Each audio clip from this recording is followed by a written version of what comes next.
আসসালামু আলাইকুম। আজকে আমি আপনাদের সাথে শেয়ার করব আমি কাঁঠালের রস দিয়ে 3 ধরনের পিঠা বানিয়েছি একই ড্রো দিয়ে।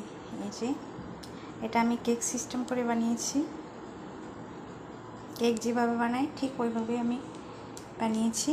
এটা আমি তাওয়াতে পুড়ে, আমাদের গ্রামে আগে কলা পাতা দিয়ে এটা তৈরি করতো তাওয়াতে, মাটির তাওয়াতে। তো আমি এটা লোহার কড়াইতে করেছি। সবচেয়ে বেস্ট ছিল টেস্ট এটাই। পুরার যে একটা সেন্ট অন্যরকম লেগেছিল, খুব ভালো লেগেছিল খেতে।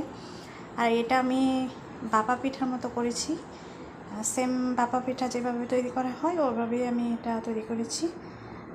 এই হচ্ছে কি আমাদের একই ধরনের ড্রো দিয়ে আমি 3 ধরনের কেক পিঠা, তারপর পোড়া পিঠা, ভাপা পিঠার মতো বানিয়ে নিয়েছি। সবগুলি কেক মাশাল্লাহ সবগুলি ভালো হয়েছে। আর একটি কথা, আমি এগুলি বানাতে 4 থেকে 5টা আমি অলরেডি খেয়ে ফেলছি। যখন বানাতেছিলাম তখনই অনেক ভালো লেগেছে আমার কাছে। আপনাদের কাছে যদি ভালো লাগে আর এই পিঠাটা আপনারা পছন্দ করেন, আমাকে কমেন্টে জানাবেন কে কে পিঠা পছন্দ করেন। Thank you. আসসালামু আলাইকুম।